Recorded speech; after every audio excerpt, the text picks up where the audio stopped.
in this edition of In Focus is an amazing woman.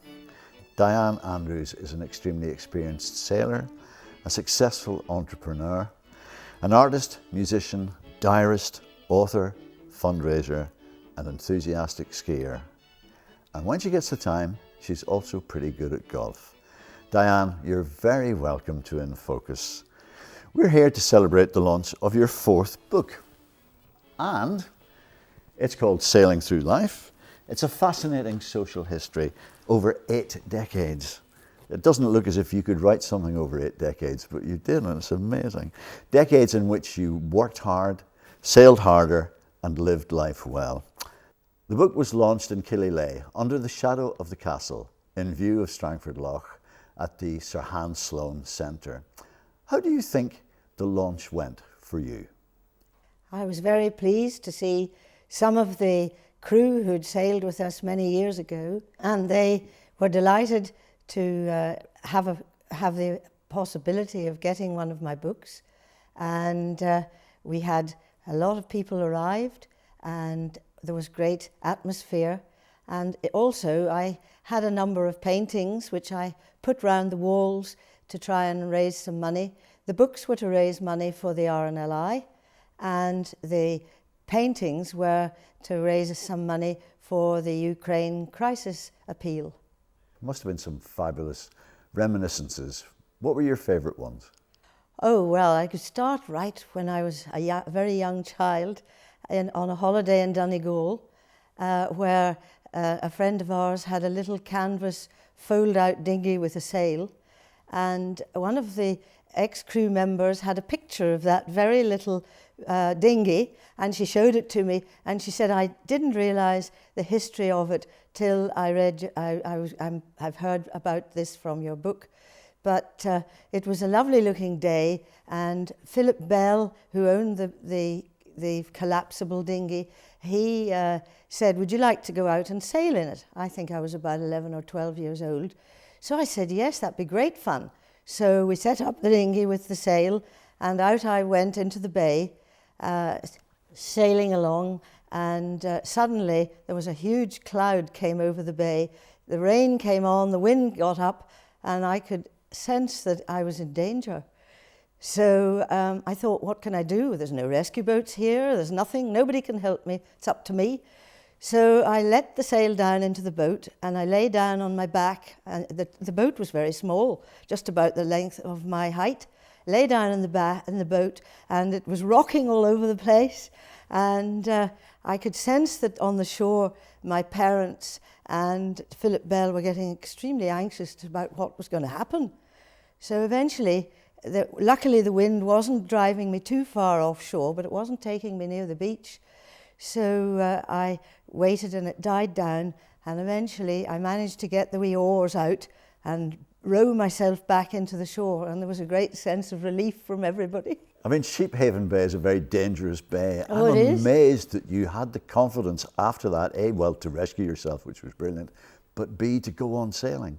Why? Well, I just loved being on the water and the challenge of organising everything that has to happen in a boat. I had belonged to the cadet club at the Royal North of Ireland Yacht Club at Cultraw. I was a cadet there, and I had learnt something about sailing before this incident, but not a lot. And my brother and I used to go down to Cultraw and go out in these heavy clinker-built dinghies, and that was how I had the sense to know what to do. But sailing was in your blood. Oh, it was. My father was in the Navy. He didn't meet me till I was 2 years old, and he was mad keen on sailing. In fact, he had been reserved for the Olympic Games in the Dragon class in 1948. So he then decided he was going to build a boat called a Flying 15, which he measured up our dining room, much to my mother's annoyance, and worked out that the window frames, if they were removed, he could get a Flying 15 on a slant out through the window when it was finished. So I used to spend a lot of time helping him to build that. And then he took it off to the River Tay in Scotland and actually won the British National Championship. In a boat he built himself? In a boat he built himself. Absolutely amazing. So that inspired me to want to crew with him. So I had great fun crewing with him and going to various championships over in the Clyde or Plymouth and different places over the UK. So that was the start of my sort of fascination and love of competitive sailing. What's amazing for me is you have sailed and raced in places as far apart as Perth in Australia. You have raced across the Atlantic. You have raced round the UK, right round the British Isles, and you've raced round Ireland, down the Solent. What have you not done? I don't know. I certainly wouldn't like to have sailed around the world, having looked at people, other people like Ellen MacArthur, and I didn't want to do that. That was too far for me to do that, especially single-handed. I always like to be with other people and to be part of a crew. Although it can be quite difficult being with a crew, because you end up sometimes sharing a cabin with people you don't know, don't like. You don't really worry about that at all. If you're on a race like the Transatlantic Yacht Race, you're on watches, what they call watches, whereas you have got 6 hours on the deck and 6 hours in a bunk.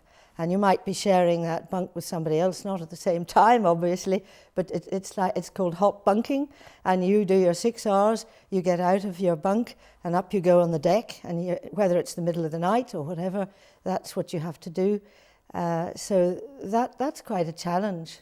I'm sure it's a huge challenge, because we've got to bear in mind there's not a lot of spare water for showering or personal hygiene, so it must be challenging at times. It is. There's not a lot of fresh water on a boat like that. We had a desalinator to change some of the water, the seawater, draw in some seawater and change it, and that you don't get a lot of opportunity. You get your chance to go and have a shower if it's reasonably calm and you're not needed on the deck. And another thing I found on that race was we had 2 big steering wheels on the boat. And when it was rough, you had to go and, when it was your turn to steer, you had to go and stand at your wheel and just automatically take it over from the person there before you. I thought it was just like an aerobics session. It was pretty wild. The boat was all over the place at times, and you had to hold tight, keep your feet steady, and really know where you were steering for. What's amazing for me about your decision to do a transatlantic race is that you weren't exactly in the first flush of youth when you did it. And I was equally impressed by the fact that you chose your first transatlantic race as the time to write your first book. Why? Well, I thought I would take a notebook and a pen. I had told stories to my grandchildren and made up silly little stories, and they always seemed to like it. So I took a notepad and pen and decided I would write a story, because there were times when you were sitting for a number of hours when it was fairly light wind and you weren't actually doing very much, and it was nice to be out in the air. So I thought, right, I'm going to do this. So I used to do a bit, and I started the idea of writing about Ebenezer, a cat, and what happened to him on a transatlantic race. And it worked out well. I kept it for a while before I actually put it together. And a friend of mine had got a little book done for charity, and I looked at it, and it was quite similar to the shape and size of these books that I've written, and I thought I would raise some money for the RNLI. So the book was printed, and I did various craft fairs and different things, and it sold online and sold in some local shops, and I made £1,500 for the RNLI with that first book, which was amazing to me too. And given that was about 12 or so years ago, that was actually quite a lot of money. Yes, absolutely, yes. Yeah. We need to talk about a couple of things here. One of them is, why did you call the book, or the cat in the book, Ebenezer, and why did you have him stow away? Well, I called the cat Ebenezer because I'd had a cat when I was a child called Ebenezer, and I still have one now, and it's called Ebby, but it's a lady cat, but I call her Ebby, short of Ebenezer. So it was just a name I liked for a cat, and the stowaway was because I wanted the cat to be a cat from Northern Ireland, and I wanted this cat to somehow stow away on a boat, although that's the way I had it. I wanted it to stow away and be found on a boat, and I could imagine then the different things that might have happened to it. Did you ever feel like a stowaway yourself? Not really, no.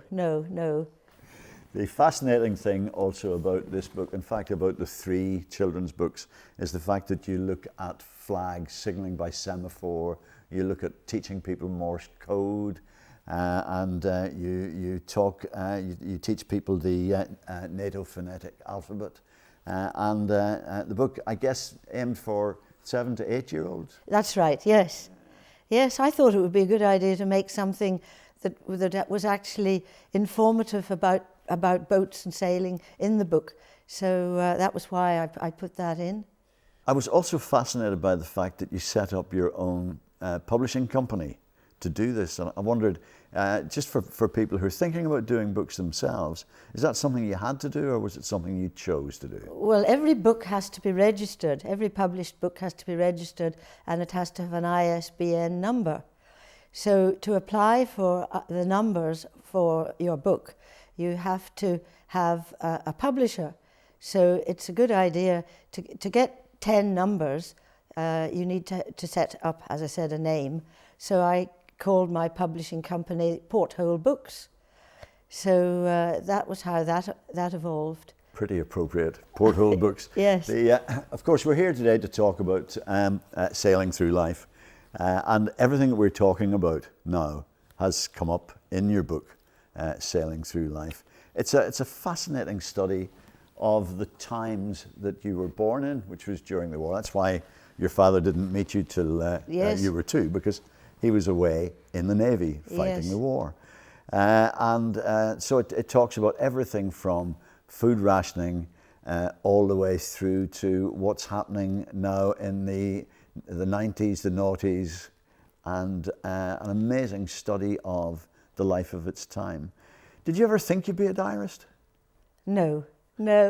I just thought to make the book more interesting, I wanted to let people read what went on during that decade, each decade of my life, and from as you say, the food rationing right up to sort of rock and roll and the unfortunately the troubles that we went through in Northern Ireland and what happened here.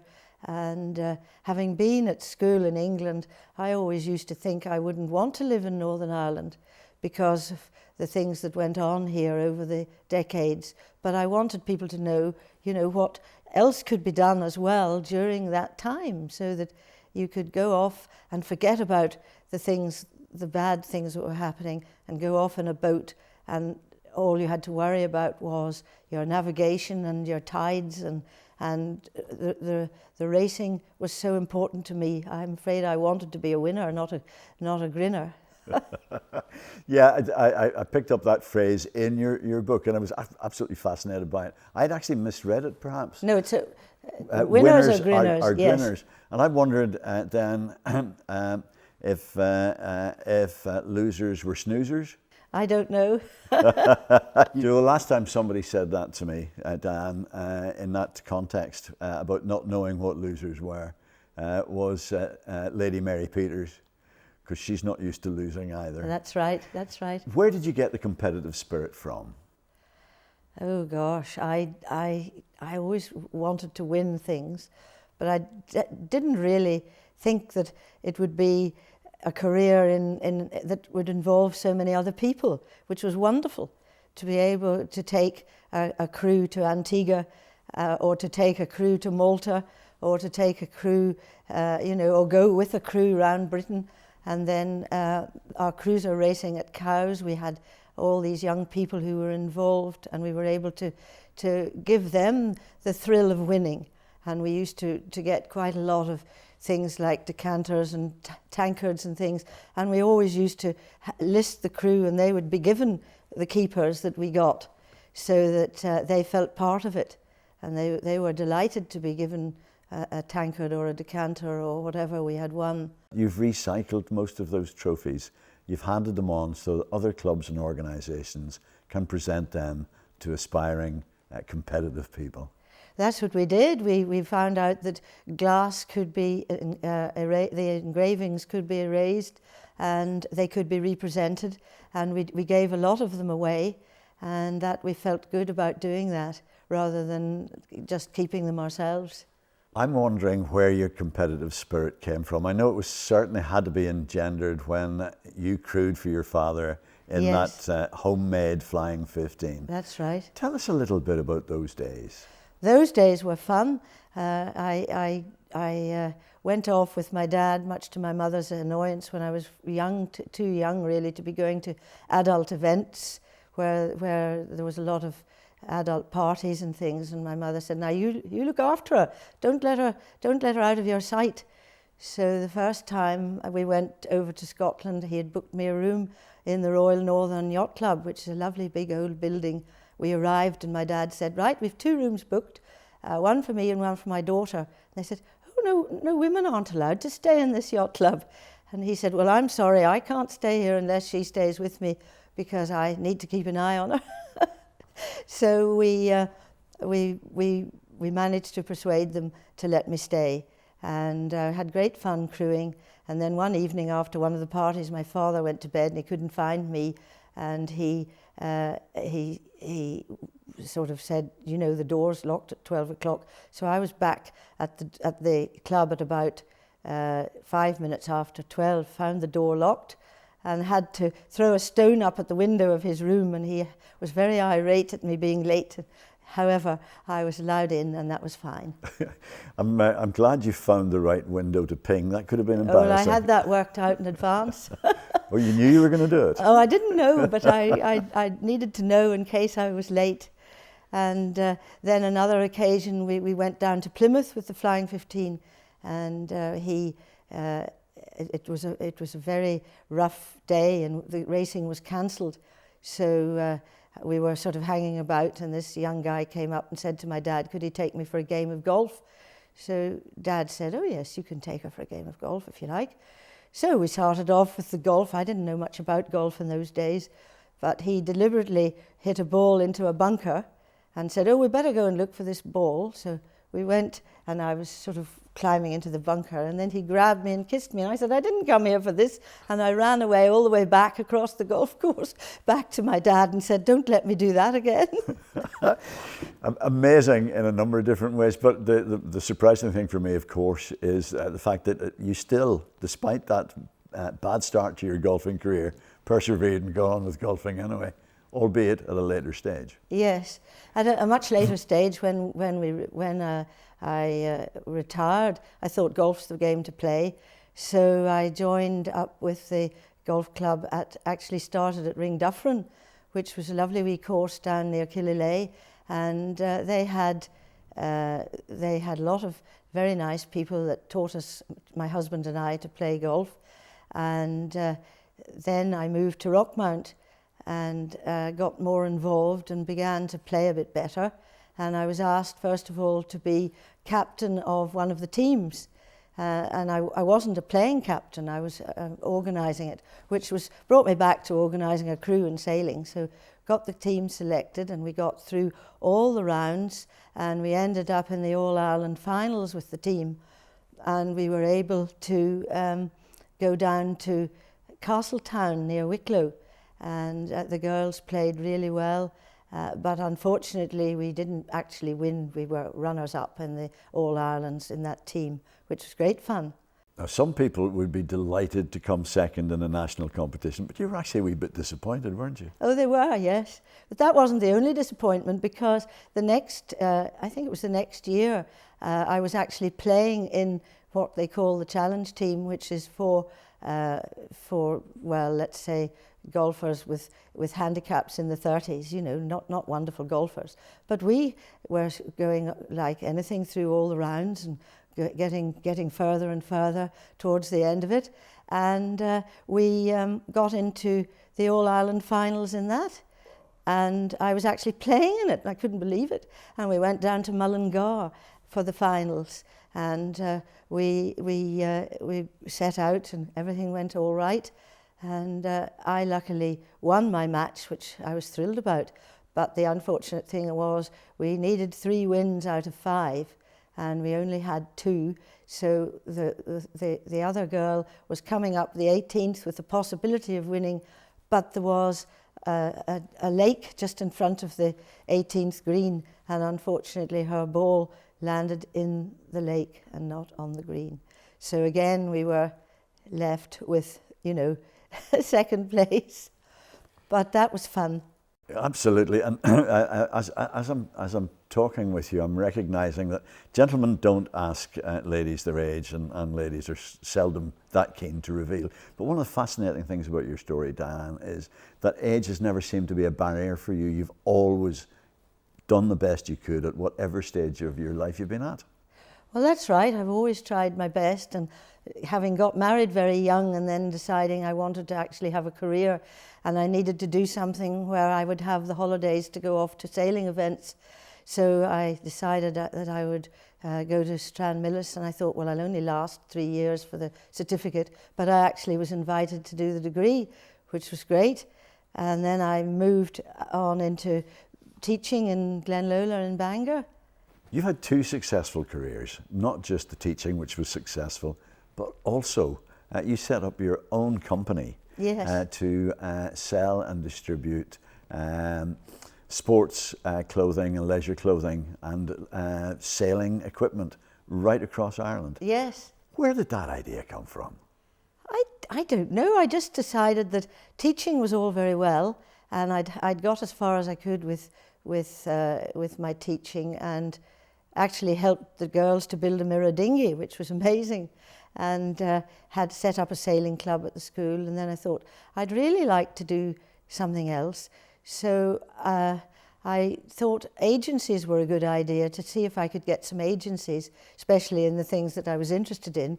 So I contacted Marlow Ropes in the south of England, wrote them a letter and said about my sailing, and I would be very interested to be their agent if they needed one, because then I realised they didn't have one. So they wrote back and said they'd be delighted to have me as their agent. So I went for an interview over to their company in the south of England, and they told me a bit about making rope and everything, and I came back with my agency. And then I wrote to Crew Saver, the people who make the life jackets, and I said, would you like an agent in Northern Ireland, or Ireland as a whole? And they said, yes, we would. We'll take you on for Northern Ireland. So it mushroomed from that, with me contacting all these companies who we'd bought equipment from, and I got agencies for some riding equipment and some outdoor clothing, and it built up into enough to go and drive all around Ireland and visit customers. And at that time, those were all independent shops, they weren't big consortiums or anything. So I really made quite a good life out of it. I started with the headline that, for me, the headline of this story is that aged 58, I'm going to be rude enough and give your age at the time, aged 58, you're sailing in a lifetime ambition in a transatlantic race, and you write your first ever book. To me, that's the headline. But how did you get to the point where you were able to race across the Atlantic? Well, before my husband Tom loved sailing, was a brilliant man on racing, brilliant helmsman, and most of the events we did were just, you're back into the pub after the race. It's a day race, and you're not staying very much overnight. He wasn't keen on overnight passages in the boat. He said, I'd rather have a comfortable bed, and I don't really want to be out there in the dark wondering whether I'm going to survive the night. And I liked the fact that long distance sailing was fun, and I said, look, I've got to do this, because I have to do this. And my dad had sailed across not sailed, but brought minesweepers across the Atlantic and things, and he talked a lot to me about it. So the first thing I saw was an advertisement in the Daily Telegraph asking for people to say why they would like to sail around Britain. So I wrote an article and sent it in. It was sponsored by Teachers Whiskey. So I got a letter back and saying, yes, you're part of the crew on one of the Irish boats.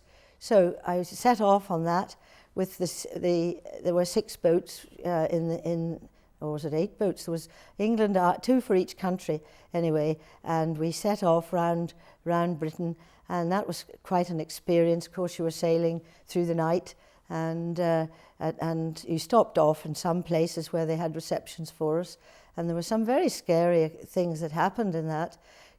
We were sailing up into Rothsay, and after a very wild Force 9 race across from Turnberry towards Arran and then up towards Rothsay, and we got a message over the VHF to say one of the French boats had gone on the rocks. For those of us who don't know what a Force 9 is like, I mean, it's the sort of wind that will take the roof off a barn. Oh, yes. It's the sort of wind that will capsize a sailing boat. That's under sail. Yes. Yeah. Oh, it was very frightening, absolutely. that race. And then we came round, and then the last bit of it was very frightening too, because we went into Hartlepool, and there was a Force 10 forecast, and we were to go the next day. We had a night there, and we thought they'd postpone or not, but they didn't. And they said, no, we're starting the race, and we were to race down and in through the in the Thames.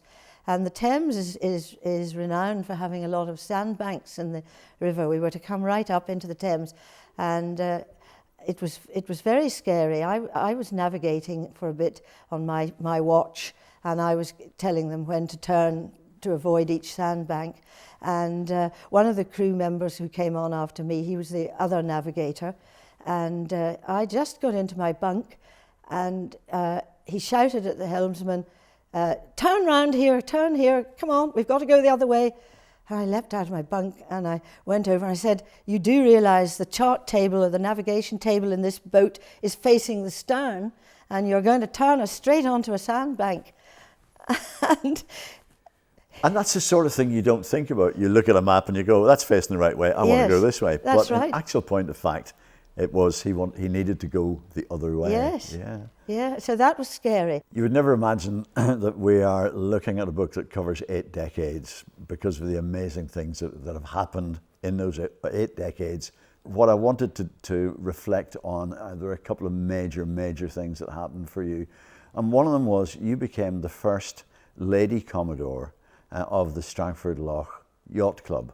Now, a lot of us wouldn't understand why that was so significant. Maybe you'd explain it. Well, over the years, most yacht clubs had Commodores, and they were always men. And there were ladies maybe on committees and ladies helping with catering and that sort of thing. And I at an early age, was a member of Royal North of Ireland at Cultraw, where my father sailed originally. And then when he built the boat, we moved to Strangford, and we joined the Strangford Lough Yacht Club, and that was where there was such a wonderful fleet of Flying 15s. And actually there were I think at least 5 British national champions in that club. You know, people who had won the national championship, which was amazing, all over Britain. You know, it wasn't just held at White Rock at there. But I helped with sailing courses for children and adults as well, and was on various committees and helped with the racing starts and different things like that. And I was secretary of the cruiser class when we moved from Flying 15s. So I was very active in the club, and my father-in-law was Commodore for many years. The Commodore didn't change. The Commodore stayed the same for years and years and years. So after his death, there were 2 or 3 different people became Commodore, and there were various sort of disagreements when they wanted to build a new clubhouse. So I don't know whether I was asked to be Commodore of a building site or Commodore of a yacht club. That comes up in the book, and yes. It comes up beautifully because you inherited the club at a time of crisis when That's it couldn't right. decide how it wanted to proceed. You became the first woman Commodore. After you'd resolved the conflict and got the building site, as you call it, up and running, they said it was time for you to move on. That's right. Which, you know, you sort the problem, we'll take over now, thank you very much. But it didn't work out that way in the end. No, I'm afraid I was a bit obstinate, and I said, I'm not just going to be Commodore for 1 year, I'm sorry. I didn't get the full benefit of being a Commodore, and I would like to continue for 1 more year and see this new building up, and I would also like to have a proper official opening, and I would love to get somebody very important to come and open this club for me. And you did? I did. You got Princess Anne to come and open the new club at Stratford Loch Yacht Club. How did you manage to do that? Well, it wasn't easy. I had met her at a Royal Yachting Association meeting in London. In the previous time, I'd been the representative of the club, and I went over to London, and I had talked to her, and I had said we were having this new club, and was there any chance that we would be able to have the royal acclaim and call it a royal club? So she said, oh, I don't think that's possible at all. And I said, well, would you ever consider coming over to open it? So she said, well, write to my secretary. Oh, I did that. And to me, that's typical Dianne, because you get a no, which is no royal acclaim, Yes. and you turn that into a yes, which is yes, I will consider coming over to open the club. That's right. Amazing stuff. So it was very difficult, actually, the negotiations. Once I got a letter back and a date was agreed, then, of course, the Northern Ireland office were on to me, and I had to go to all sorts of meetings, and they had to arrange that there would be safety for her Royal Highness, and we had to make sure all that was going to happen, and I had to keep it a secret for a long time. The general club members were not allowed to know who was coming or what was happening. Absolutely amazing. Was it a good day? It was a lovely day, very good, and the follow-up to that was very interesting because she's a very easy person to talk to, and I had a nephew getting married in London at Putney, and we went to this church in Putney, and I walked in the door, and this lady came up to me, how are you, Dianne? And I was going, what? And she said, I was Her Royal Highness's lady-in-waiting at your opening. Lovely. So clearly you're unforgettable, Dianne. I don't know. And I'm actually very frustrated because we have had a wide-ranging conversation over Sailing Through Life, a book which talks us beautifully through 8 decades of amazing adventures. We haven't had time to touch on the fact that in what you call retirement, you took up music, you took up art, you took up golf. Yes. And we can see how well you've got on with the art, because you had the art at your the launch of Sailing Through Life. Yes. And the paintings sold well. They did.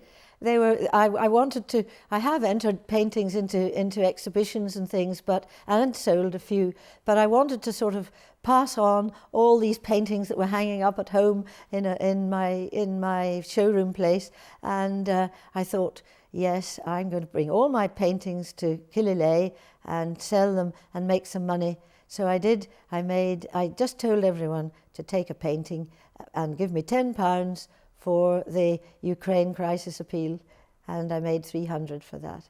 Absolutely amazing.